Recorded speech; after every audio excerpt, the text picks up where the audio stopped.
Dios les bendiga, hermanos, un placer estar con ustedes el día de hoy.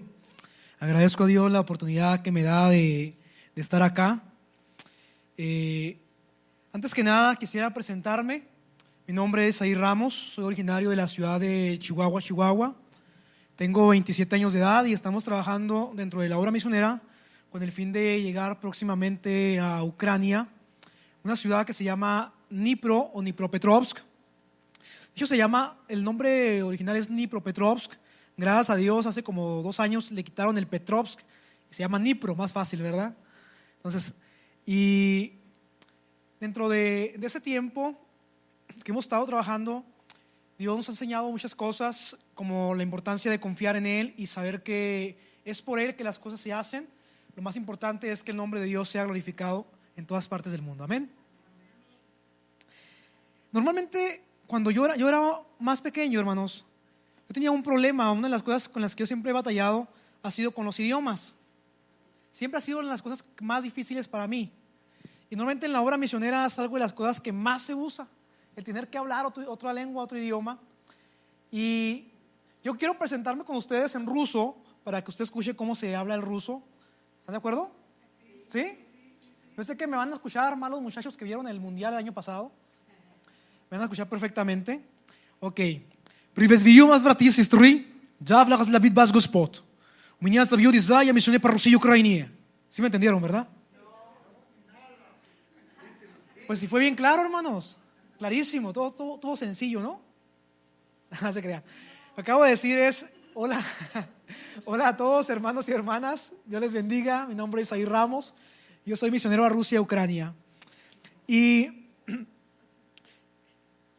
acordándome un poco acerca de esto, de cómo Dios nos llama y cómo Dios nos ayuda a enfrentar las circunstancias que uno como misionero puede enfrentar, y decía que para mí algo de lo más difícil era poder aprender otro idioma. Cuando yo era pequeño, algo que a mí me daba terror era la materia de español y la materia de inglés. Todavía hasta el día de hoy solamente sé poner acento en papá, mamá y mi nombre. De ahí en adelante yo no sé poner acentos en otras partes. Papá, mamá y mi nombre, ¿verdad? Es lo único que sé poner acentos. Y para mí era muy difícil porque ni siquiera entendía el español. Y cuando en la escuela me empezaron a enseñar inglés, para mí era un terror. Cuando el profesor estaba hablando y pasaba lista, yo nomás estaba esperando a ver a qué hora estaba mi nombre para poder decían I'm here, ¿verdad? A decir I'm here o yes, ¿verdad? Y estaba así yo esperando que dijera mi nombre. No se me va a pasar, tan nerviosísimo nomás para decir mi nombre, para que no se pasara cuando pasaran la lista. Y que no me fueran a dar ganas de ir al baño, porque si no ya valió, ¿verdad? No podía pedir permiso para ir al baño. Entonces era muy difícil para mí aprender otro idioma. Y en la actualidad no soy muy bueno tampoco todavía, pero ahí hacemos el intento. Y es que cuando estuve aprendiendo un poco de inglés, no hablo bien inglés, pero he aprendido un poco. He cometido muchos errores de los cuales me avergüenzo. Y es interesante esto porque son desafíos.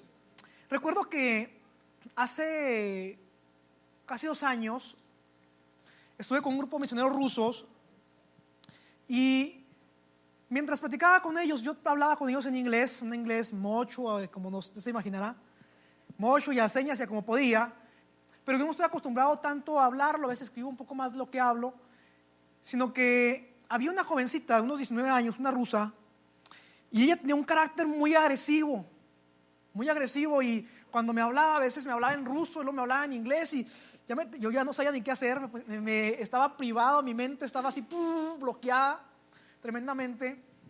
Y yo quería hablar con ella y le iba a decir, es que tú tienes el carácter muy fuerte. Pero cuando yo quise decir eso, me bloqueé y yo no supe qué decir. Y dije, tú tienes el carácter.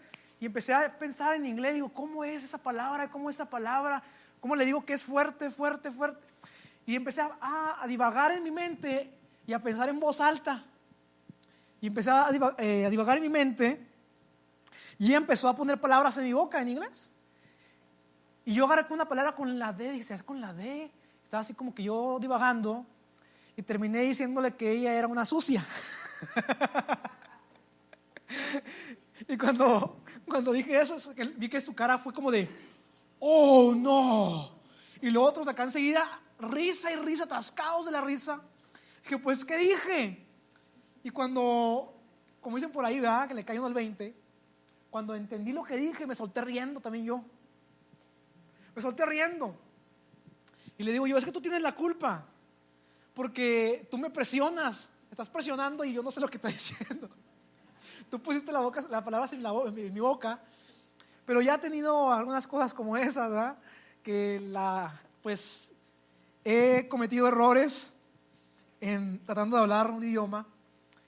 Y yo estuve trabajando en la Sierra Mazateca, en Oaxaca, durante un año. En la Sierra Mazateca se habla mazateco. El mazateco es uno de los idiomas más complicados en todo el mundo. O sea, de todos los idiomas del mundo, se cree que el mazateco es el más complicado en todo el mundo. Bueno, eso lo dicen los lingüistas, no lo digo yo.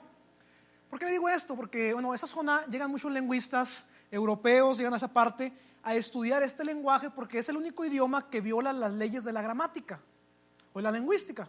Entonces, es interesante esto. Y yo nomás me acuerdo de 2 o 3 palabras que aprendí en el mazateco. Aprendí a saludar. Me acuerdo que yo llegaba a la iglesia y le decía Dalince, Icha, Nina Katachichi Kunaini, de mazateco. Pero cuando uno va aprendiendo el idioma, uno va imitando lo que la gente dice. Y tenía otro compañero de ahí de Oaxaca. Y recuerdo que cuando pasábamos, íbamos a la pequeña congregación donde predicábamos la palabra. Recuerdo que siempre por el camino había un policía. Y nosotros escuchábamos que el otro misionero siempre decía, llegaba con las hermanas y le decía, Dalí dicha, Dalí dicha.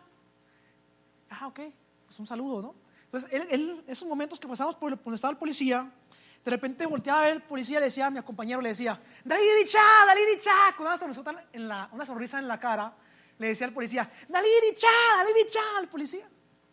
Y el policía siempre nos miraba con una cara de desprecio, como que, ¿qué trae, no? Y pasábamos por ahí seguido, y siempre mi compañero le decía al policía, Dalí dicha. Y el policía siempre lo veía con una cara de desprecio. Es que raro, ¿por qué el policía lo mira así? Hasta que entendimos que Dalí dicha significa, hola hermana. ¿Ah? Así que le cambió, ¿verdad? Por eso lo miraba con cara de desprecio el policía. Y son cosas que uno enfrenta en el camino. Cosas que va enfrentando en el camino, en las cuales necesita uno ir aprendiendo para que uno pueda compartir de Dios. Ahora, son desafíos que se presentan. Todos los misioneros tienen desafíos de diferentes formas, en diferentes circunstancias. Yo le he dicho, yo he cometido muchos errores. Ya le dije a una muchacha que era una sucia, a otra quién sabe qué tanto le dije. Confusión de unas cuantas letras en una palabra, ¿verdad? Una mala pronunciación, te metes en un problemón. Pero es parte de lo que uno va aprendiendo. Sin embargo, lo importante aquí, hermanos, es que el nombre de Dios sea glorificado. Y Dios desea que la gente le conozca en todos los sentidos y en todos los lugares del mundo. Si hiciéramos una estadística general en el mundo, es una cantidad enorme la gente que no conoce de Dios y la gente que necesita de Dios. Gracias a Dios que a los mexicanos pues nos quieren en la mayoría de las partes del mundo. En unas partes no, ¿verdad? Pero en la mayoría nos quieren. Gracias a Dios por ello. Y yo quiero hablarles, hermanos, un poquito primero de cómo Dios me llamó, y después quiero hablarles un pequeño mensaje de la palabra. Hace ya algunos años tuve la oportunidad de conocer a Cristo desde que era un niño de brazos, era pequeño, y en ese caminar Dios nos permitió ir conociendo de Él. Sin embargo, llega un momento en el cual Dios nos llama a su servicio y llega un proceso donde uno tiene que ir aprendiendo de la palabra. Tiene que ir uno enseñarse, educarse en la palabra, y en una escuela bíblica, después de ahí ir a una escuela de misiones. Pero algo interesante es la forma en la que Dios a veces nos dirige hacia un caminar. Recuerdo que yo le decía al Señor, porque en mi corazón nunca estuvo Rusia, nunca estuvo ese lugar, y dije, no, gracias, a ese lugar yo no. En mi corazón había otros lugares, pero Rusia no. Y yo batallaba con eso. Sin embargo, Dios trató conmigo en el corazón. Y recuerdo que yo le decía al Señor, mira Dios, si tú me das, típico ser humano, ¿verdad? Si tú me das, ¿quién me reciba? Me das el lugar exacto. ¿Quién me reciba allá? ¿Quién me enseñe? Todo, ¿no? Yo voy. ¿Ah? Facilito, ¿no? Y a veces así es uno. Y recuerdo que no hace mucho, hace como un año, recuerdo que yo tenía en mi mente, yo sabía que tenía que ir a Ucrania, pero no sabía del todo por qué, ni a qué parte de Ucrania, solo sabía que tenía que entrar primero a Ucrania. Y yo le decía al Señor, pero ¿cómo, Dios, y a dónde debo de ir? ¿Qué debo hacer en aquel lugar? Yo soy muy dado a preguntarle a Dios, soy muy preguntón. Y le pregunté al Señor esto, yo tuve un sueño. Eso fue ya después de que yo ya fuera acreditado y que ya estuviera un proyecto en pie. Fue después de eso. Y recuerdo que en este sueño, tuve un sueño yo, y en ese sueño yo vi a un joven bielorruso. Ni era ruso, ni era ucraniano, era de Bielorrusia. Y recuerdo que yo estaba en un aeropuerto y yo pensaba ir a Ucrania. Yo llevaba una maleta y de pronto me topo con este joven bielorruso y lo veo de frente y él me saluda y me pregunta, ¿a dónde vas? Y yo le contesto, a Ucrania. Y él me dice, oh, qué bien, dijo, yo vengo de allá. Y se me hizo muy raro y yo le pregunté, pero ¿quién eres? Y él me dice, oh, no, yo soy bielorruso. Ni era ruso, ni era ucraniano. Y después de esto, recuerdo que ese mismo joven me dice, oh, espérame, yo tengo un ticket, un boleto de avión. Y me entrega un boleto de avión en mis manos. Cuando yo agarro el boleto de avión, bueno, pues un boleto de avión a Ucrania, ¿quién no lo quiere, verdad? $1,500, ¿quién no lo va a querer, verdad? Agarro el boleto y él se va y yo voy y checo el boleto, es un boleto abierto y lo ponen a mi nombre y todo. Y cuando me lo entregan, yo veo el boleto y digo, ah, caray, pero yo no sé dónde queda este lugar, porque yo pensaba ir a Kiev, que es la capital de Ucrania. Y cuando yo veo el boleto, no, yo no sé dónde queda este lugar, yo no puedo ir ahí, decía yo en el sueño, porque era un hombre muy raro. Y de pronto yo vi que había como una pantalla como esa, pero era una pantalla un poco más bajita y era táctil. Y recuerdo que yo voy y checo, que voy a checar dónde queda ese lugar, y lo checo yo ahí en la pantalla, y me doy cuenta dónde se ubica el lugar, y el boleto decía, Dnipropetrovsk, Ucrania. El nombre del país, el nombre del estado y el nombre de la ciudad. Le digo, Señor, dime cuál colonia. No, no es cierto, no es cierto. Porque a veces así uno, ¿verdad? Dime cuál colonia, ¿no? No es cierto. Pero yo me sorprendí bastante, hermanos. Recuerdo que agarraba el avión y me iba. Y a los 2 días después de este sueño, yo lo chequé en internet y me di cuenta que era una realidad. A los meses, como unos 4 meses después de ese sueño, tuve la oportunidad de volver a reunirme con otros misioneros rusos. Ya había estado anteriormente con otros, y entre ellos había un hermano bielorruso con el cual yo había tenido una muy buena empatía. El hermano se llama Sergei Moroz, y recuerdo que estuve con él platicando y me dice, yo creo en tu proyecto, dice, yo quiero que me acompañen, voy a regresar a México. Él vino a México, voy a regresar a México y voy a estar en Celaya, Guanajuato. Quiero saber si tú puedes acompañarme. Yo le dije que sí, digo, si queda en fechas y puedo acomodarme, le digo, sí voy, no hay ningún problema. Gracias a Dios me quedó en fechas de 2 cosas que tenía yo ahí.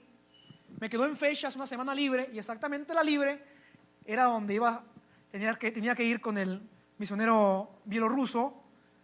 Cuando yo estuve con él, yo aún no entendía nada, pero cuando yo llegué a Celaya, yo lo miré a él estaba y estaba otro joven bielorruso que se llama Vitali, y cuando yo estaba ahí, ellos me presentaron a una hermana que se llama Marina Sushkova.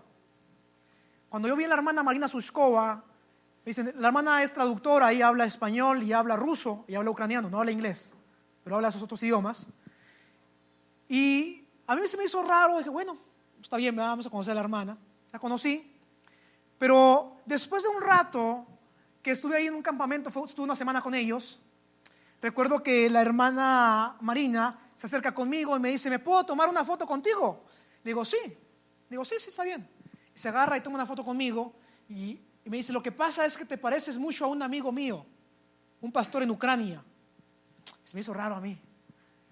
Y me empecé a platicar con ella y le empecé a platicar de mi proyecto y le digo, es que yo sentía en mi corazón, Dios me habló sobre una ciudad que se llama Dnipropetrovsk.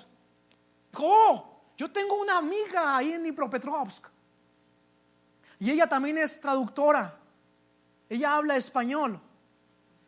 Y yo estaba así como que, wow, dentro de mí, wow, ¿no puede ser esto posible?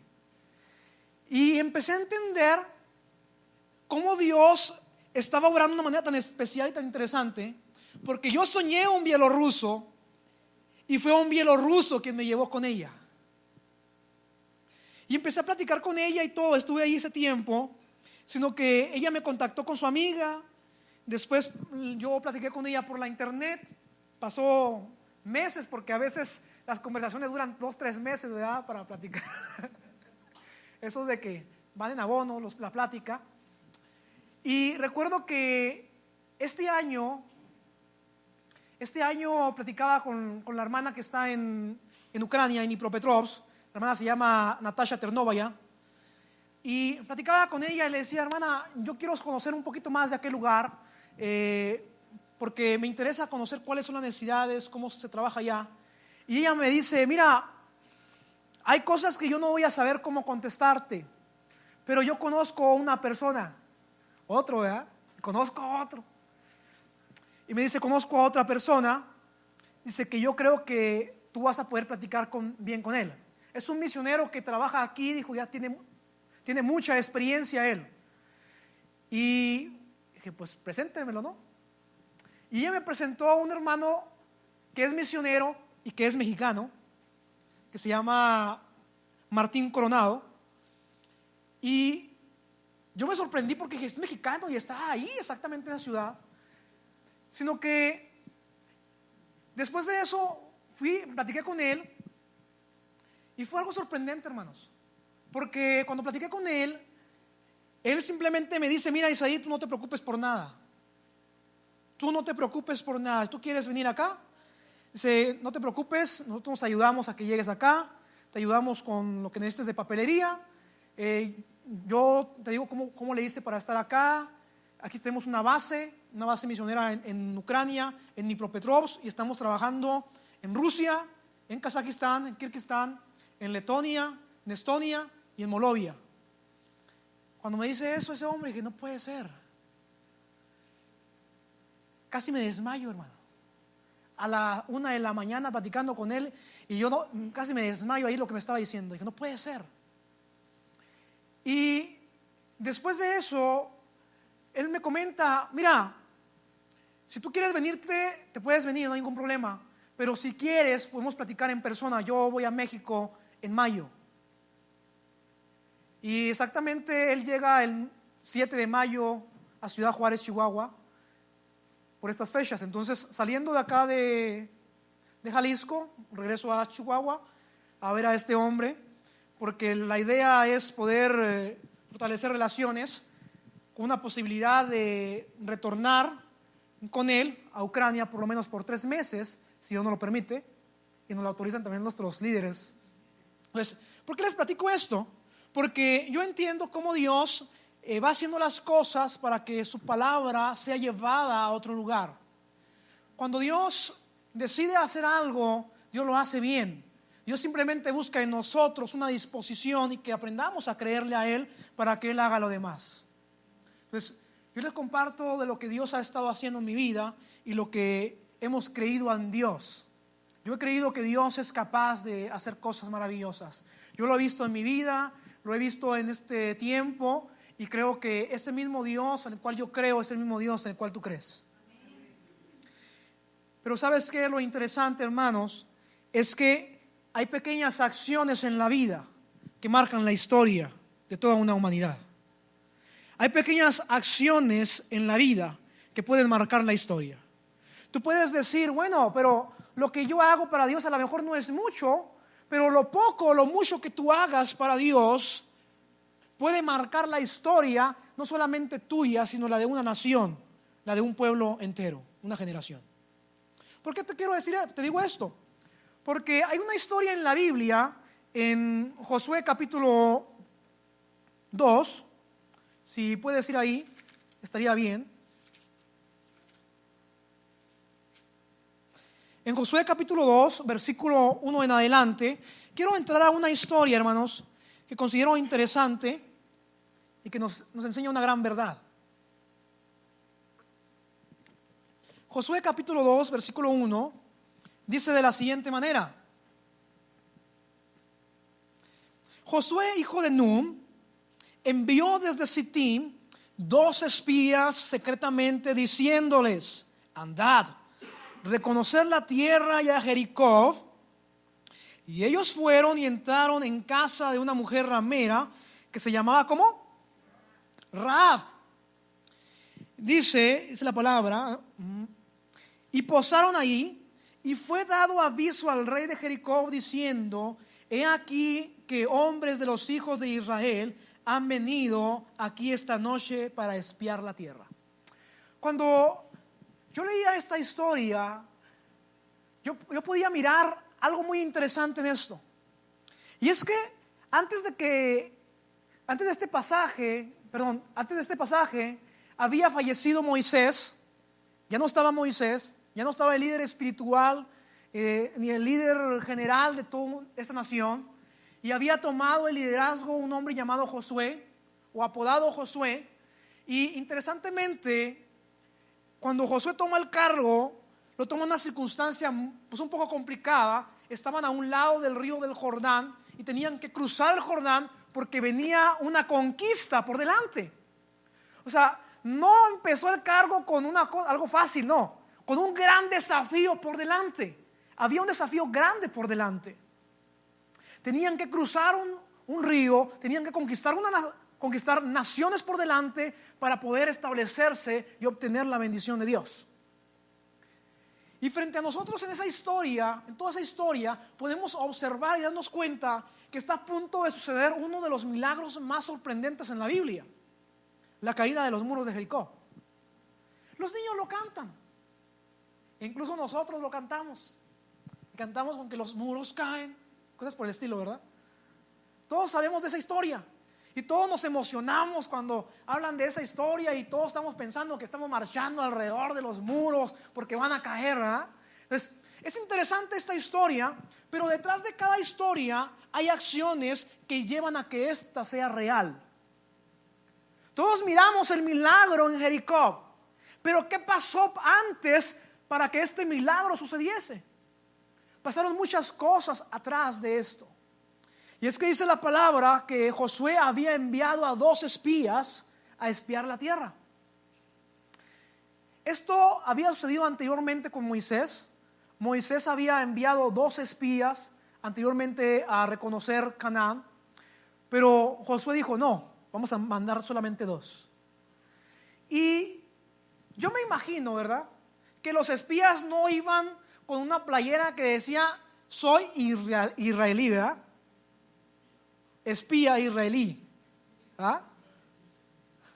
¿Verdad que no? ¿Ustedes sí creen que iban así? O si usted fuera a espiar a una iglesia musulmana, le pondría aquí: soy cristiano. ¿Ah?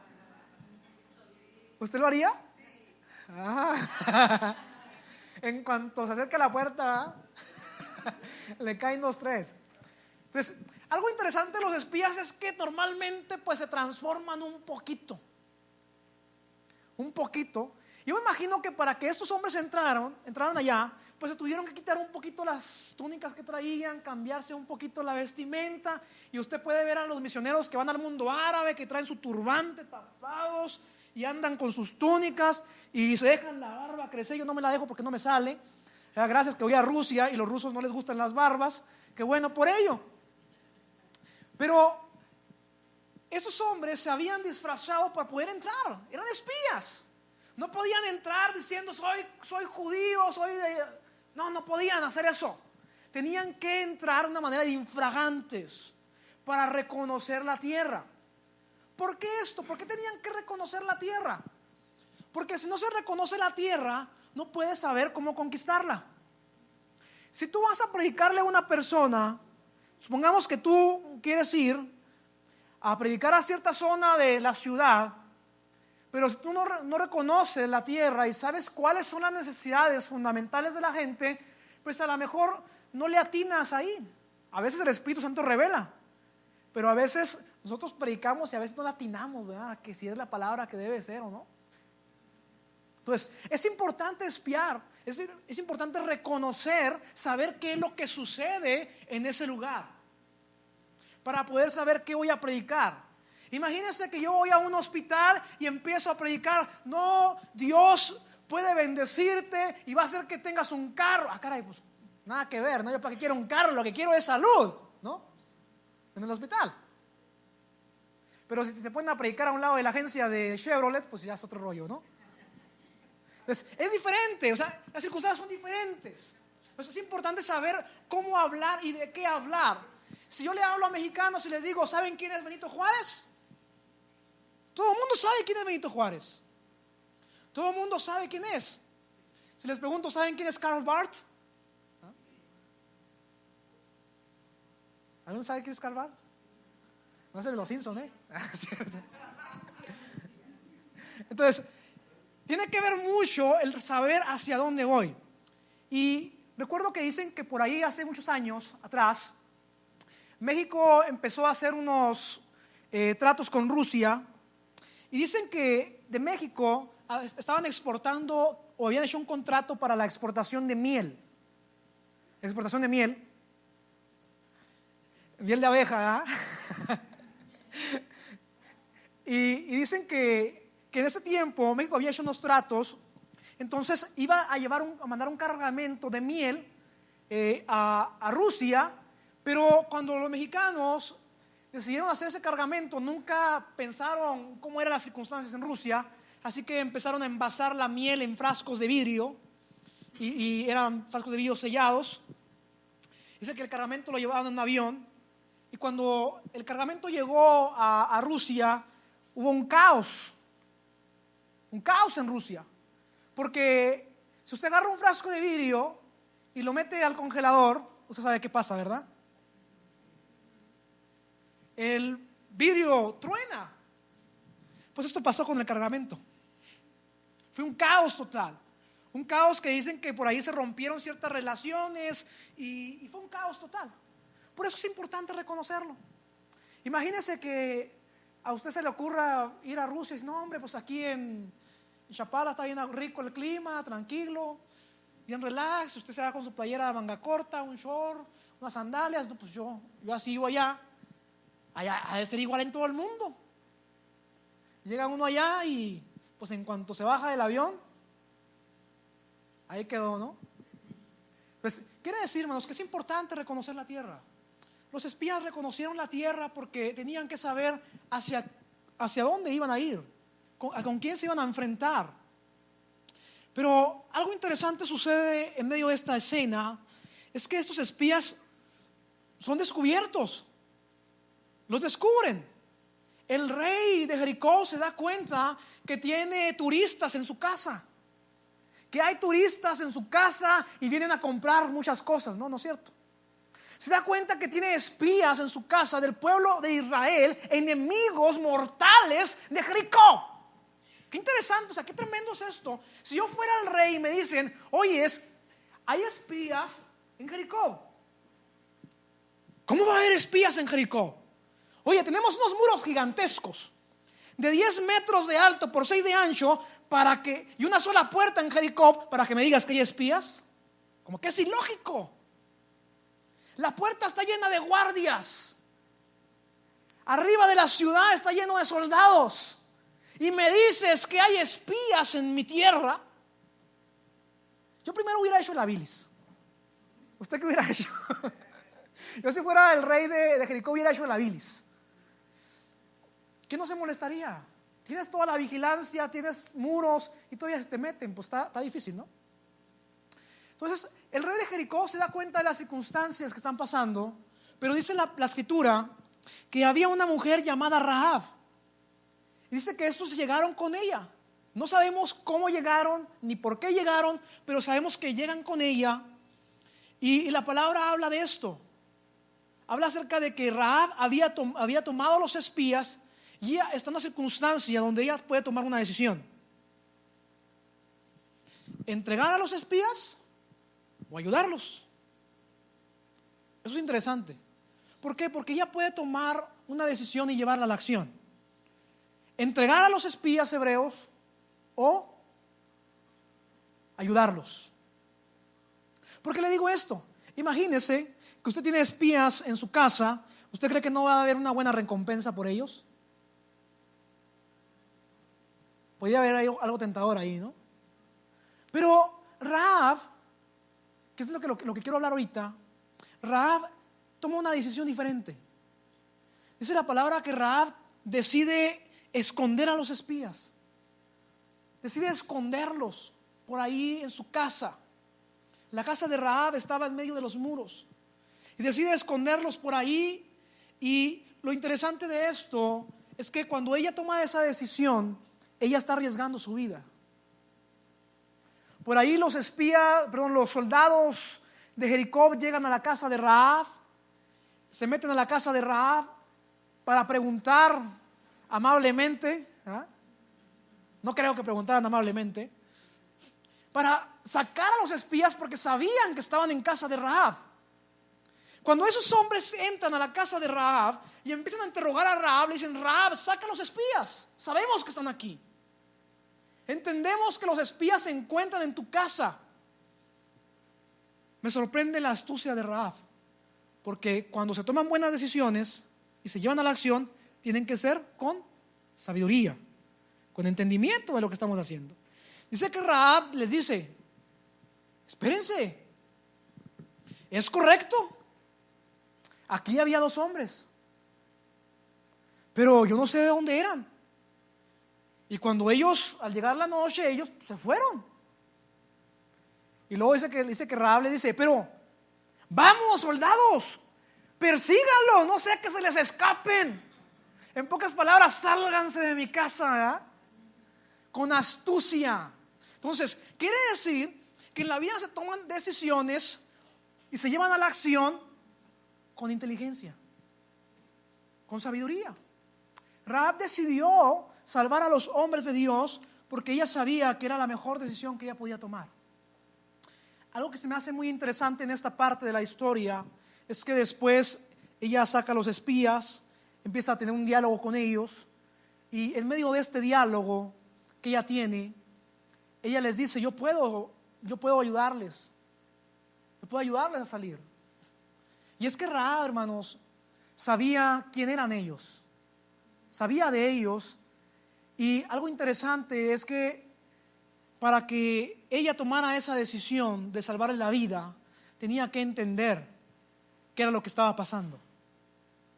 Y hay una palabra en el pasaje que a mí me llama la atención. Es donde dice Rahab, le dice a aquellos hombres: yo sé que Jehová os ha dado esta tierra. Cuando Rahab declara esta palabra, le dice a los espías: yo sé que Jehová os ha dado esa tierra. A mí solamente me enseña una cosa: reconocimiento. Ella pudo haberles dicho: yo sé que ahí dicen que su Dios les ha dado esta tierra. No, Rahab reconoció al Dios de los hebreos. Y le dice: yo sé que Jehová os ha entregado esta tierra. ¿Por qué, hermanos? ¿Por qué Rahab se dio cuenta de esto? ¿Quién le dijo a Rahab esto? ¿Usted sabe qué es lo que se mueve más rápido en el mundo? Los rumores, los chismes. No, el chisme tan y lo haces y ya todo el mundo sabe. Apenas vas a hacerlo, ya todo el mundo sabe lo que vas a hacer, ¿no? Es una realidad. Y en aquellos tiempos no era la excepción. Dentro de Jericó, hermanos, se rumoraba de lo que estaba pasando. Sabían que del otro lado había un pueblo que estaba dispuesto a conquistarlos. Y se escuchaba quién era ese pueblo, porque la Escritura dice que habían escuchado que ellos ya habían derrotado a otros ejércitos como Sehón, como Og. Habían derrotado anteriormente en el desierto a otros ejércitos. Pues sabían del poderío del pueblo de Israel.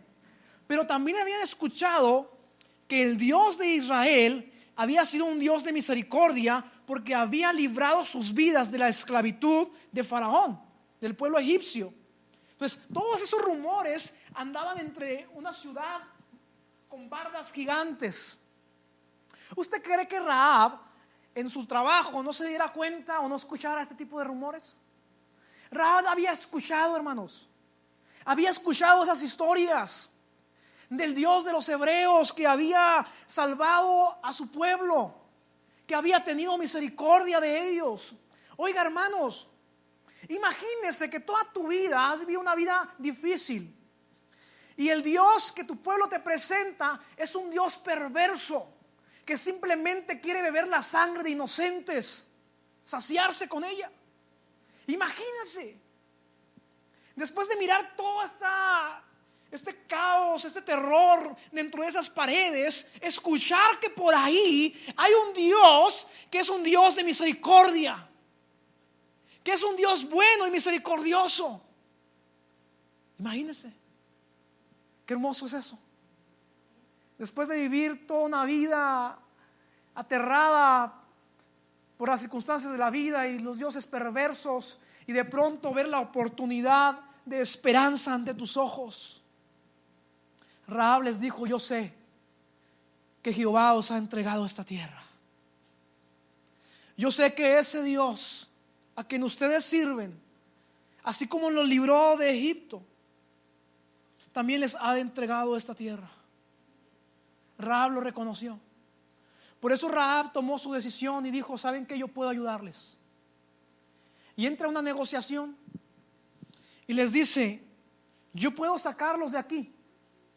Dice la Escritura que ató una soga a la ventana para que salieran. La casa de Rahab era parte de los muros, entonces la ventana de Rahab salía a las afueras de Jericó. Y cuando ella ató la soga, ella les dice: solamente les pido una cosa. Cuando ustedes vengan acá, pues yo quiero que ustedes perdonen mi vida, la vida de mi familia. Los espías hebreos acceden a esto, le dicen: sí, está bien. Está bien, dijo. Cuando nosotros vengamos, si esa soga sigue atada a la ventana y ustedes están dentro de la casa, cuando invadamos esta ciudad, nosotros tendremos misericordia de ustedes. Pero si ustedes salen de la casa y la soga no sigue atada a la ventana, no nos hacemos responsables. Prácticamente le estaban diciendo: Rahab, si tú sigues creyendo en el Dios de nosotros como crees ahora, entonces habrá misericordia para tu vida. Si tú permaneces creyendo en Dios como lo hiciste en este momento, entonces habrá esperanza para ti y para tu familia. Es lo que estaban diciéndole. Y dice la historia que los espías salieron por la ventana de Rahab, se fueron, se reunieron con Josué. Y dice que después de un tiempo regresaron y llegó el ejército de Israel para invadir esta ciudad. ¿Y qué es lo interesante?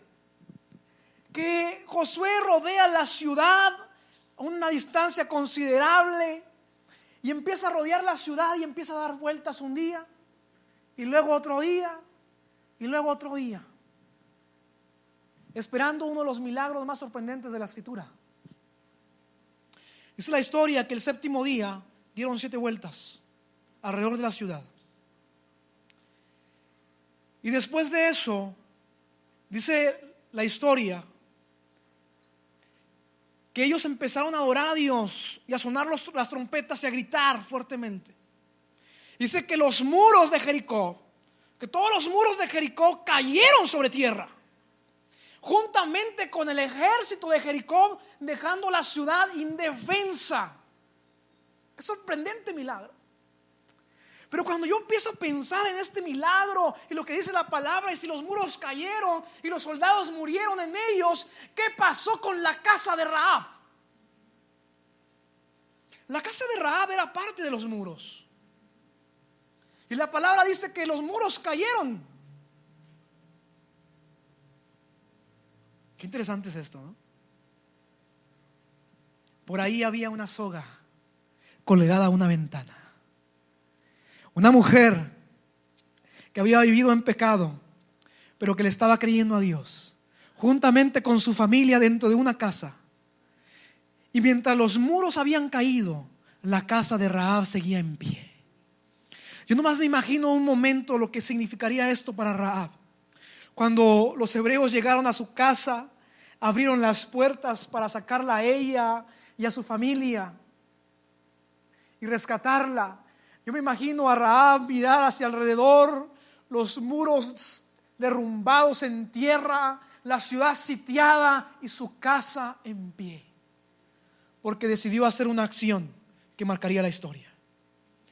Para muchos quizás simplemente escondió a 2 espías, para otros les dio esperanza a una nación. Fue parte de un milagro. Pero las acciones que en la vida hacemos creyendo en Dios son las acciones que pueden marcar la historia en nuestra vida. Lo que yo haga en este tiempo para Dios va a repercutir en el futuro. Lo que yo haga hoy para Dios, por lo muy pequeño que sea o lo muy grande que sea, va a marcar mi historia personal, pero también va a marcar la historia de mi familia. Rahab decidió por ella salvar a los espías y trajo esperanza para su casa, porque dice la historia que Rahab fue recibida y adoptada entre el pueblo de Israel. Era una mujer cananea, extranjera, pero fue recibida como parte del pueblo escogido de Dios por una acción que ella hizo a favor del pueblo de Dios. Acciones que marcan la historia. Lo que tú haces hoy para Dios, va a repercutir en ti, pero también en tu familia y también en tu nación y en todo tu alrededor. ¿Por qué te digo esto? Esa es la palabra que una vez que Rahab fue recibida ante el pueblo de Israel, quizás ella dijo, bueno, pues mi vida ya fue salvada, fui adoptada entre los hijos de Israel, para ellos ya no iba a ser más cananea, iba a ser parte del pueblo de Dios. ¿Sabe qué es lo más tremendo? Que habiendo vivido una vida difícil, Dios le entrega una familia y le da un esposo. Un esposo de la tribu de Judá, llamado Salmón, de la tribu de Judá. Eso dice la palabra. O sea, si no simplemente le dice, Rahab, mira, tú hiciste una buena acción, yo te voy a bendecir. Yo quiero que usted se vaya a su Biblia, a Mateo capítulo 1. Los que tengan Biblia, por favor, hagan el favor de acercarse ahí. Mateo capítulo 1. Versículo 4 en adelante. Quiero que escuche esto, hermanos. Quiero que vea usted hasta dónde puede trascender lo que yo hago para Dios. Dice la palabra de Dios de la siguiente manera. Aram engendró a Aminadab. Estamos hablando de la genealogía de Jesús. Aram engendró a Aminadab, Aminadab a Nazón y Nazón a Salmón. Versículo 5, escuche bien. Salmón engendró de Rahab a Boz, y Boz engendró de Ruth a Obed, y Obed a Isaí, e Isaí engendró al rey David. ¿Usted cree que Rahab pensaría que su acción iba a ser tan trascendente que de ella saldría uno de los reyes más reconocidos en la historia y que de ella saldría el Hijo de Dios? Qué sorprendente es lo que yo hago para Dios, cómo en las manos de Dios mis acciones pueden ser tan trascendentales. La decisión que yo tome, la acción que yo haga hoy puede trascender en mi vida para salvación, para esperanza, pero también a mis hijos, a mi familia, a mi casa, a la gente que me rodea. Porque quizás hace 28 años mi padre decidió recibir a Cristo en su corazón. A lo mejor la bendición vino para él solamente en ese tiempo. Pasaron los años, sus hijos decidieron acercarse a Dios. Y empezó a trascender la bendición de Dios. Pero gracias a eso, Dios me dio la oportunidad a mí de poder compartir la palabra de Dios. Gracias a eso, otras personas están recibiendo la palabra de Dios, están recibiendo esperanza por una acción que alguien tomó. Porque la acción del hermano Gary para venir a México viene a trascender en su familia, en ustedes y en los que se han de venir todavía. Porque cada acción que hagamos en fe y la hagamos en Cristo va a trascender, va a ser trascendental. Lo que yo hago para Dios va a ser trascendental. Puede impactar no solamente a un hombre, a una mujer, puede impactar al mundo entero. Porque uno lleva a otro y el otro a otro. Así como Rahab decidió traer una acción a su vida y decidió ayudar para que la obra de Dios siguiera en pie, así nosotros podemos ser partícipes de su obra. Tomando primeramente en nuestro corazón la decisión más importante: tener a Cristo en nuestro corazón, permanecer en Él, porque si permanezco en Él, entonces habrá esperanza para mi vida. Entonces habrá esperanza para mis hijos. Entonces habrá esperanza para mi generación. Entonces habrá esperanza para el mundo entero. Porque esto es lo que la palabra nos enseña. Así que, hermanos, simplemente les digo el día de hoy: ¿cuántos verdaderamente nosotros queremos hacer acciones que sean trascendentales en nuestra vida? Tú puedes decir: hermano, pues yo pensé que lo que hacía no tenía mucho sentido. Lo que usted le enseña a su hijo, a un niño de Dios, puede ser tan trascendental en su futuro. Lo que usted haga para Dios es contado. Dice la palabra que si un vaso de agua das a uno de sus hijos, este tendrá recompensa. El que al profeta da, bendición de profeta recibe. Quiere decir que Dios, lo que tú haces, lo prospera. Si lo haces en fe y lo haces en su nombre.